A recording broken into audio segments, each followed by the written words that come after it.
Hello বন্ধুরা, দিশারিন mini ব্লগে তোমাদের আবারও একবার অনেক দিন পর স্বাগত। আমি অনেক ব্লগ জমিয়ে রেখেছিলাম তোমাদের দেবো বলে, কিন্তু সেগুলো এডিট করার সময়ও হয় না, আমার তোমাদেরকে দেওয়াও হয় না। তো চলো সেই সব ব্লগের কথা এখন বাদ দেওয়া যাক। 26 তারিখ ছিল রবিবার, আর রবিবার মানেই ছুটির দিন। আর শনিবার যেহেতু আমি বাড়িতে চলে এসেছিলাম, আর বাড়িতে এসেছি আমার বন্ধুদের সাথে, আমার সখীদের সাথে আমি দেখা করবো না, তা কি করে হয় বলো তো। তো শনিবার দিনই অর্পিতা আমার বাড়িতে আমাকে আবার এসে সারপ্রাইজ করেছিল। সেই ব্লগটা আর করা হয়নি, ও জাস্ট আমার সঙ্গে দেখা করার জন্য চলে এসেছিল আমাদের বাড়িতে। তো সেদিন দেখা হয়েওছে শনিবার দিন।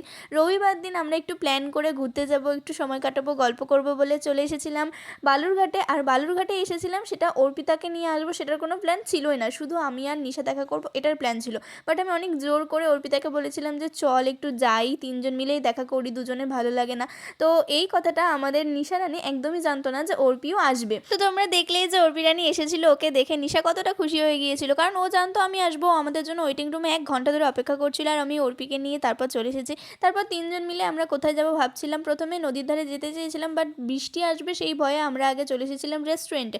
আর রেস্টুরেন্টে এসে প্রথমে খাবার অর্ডার করে দিলাম, আর আমি ওদের জন্য একটু পাস্তা বানিয়ে এনেছিলাম, তো সেটা ওরা একটুখানি করে খেয়ে নিল। আর এদিকে আমাদের নিশা, ও তো জানতো না অর্পি আসবে, শুধু আমার জন্য চকলেট এনেছিল, তারপর দেখে দুজনের জন্য সেটাই ভাগ করে দিল। আমরা এখানে বেবিকর্ন অর্ডার করেছিলাম, তো সেটাও চলে এসেছে। আর এখানে গোলাপ আমাদের জন্য অর্পি রানী কিনে নিয়েছিল, আমার আর নিশার জন্য ও 2টো গোলাপ নিয়েছিল, আর আমি আর নিশা মিলে ওকে একটা গোলাপ দিয়েছি। তো 3টে গোলাপ নিয়ে এসেছি। আর এখানে খাবারের পাশে গোলাপগুলো কি সুন্দর করে অর্পি রানী সাজিয়ে দিয়েছে, ও আমাদেরকে খাবারটা সার্ভ করে দিল।